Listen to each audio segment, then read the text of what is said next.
কিসের হিন্দু কিসের মুসলিম করেন আপনারা? আপনারা কি জানেন মুসলমানদের রক্তের ভিতরে হিন্দুদের রক্ত আছে, আর হিন্দুদের রক্তের ভিতরে মুসলমানদের রক্ত আছে? প্রমাণ দেব প্রমাণ।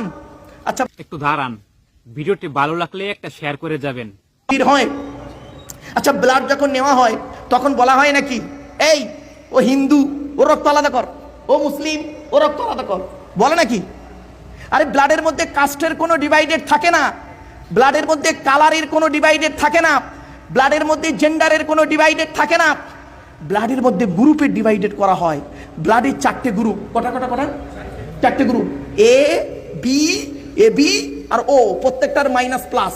একটা হিন্দুর রক্তের ভিতরে তিনটে জিনিস পাওয়া যায়, লোহিত কণিকা, শ্বেত কণিকা, অনুচক্রিকা, as a same no difference. একটা মুসলমানের রক্তের ভিতরে এই তিনটেই পাওয়া যায়।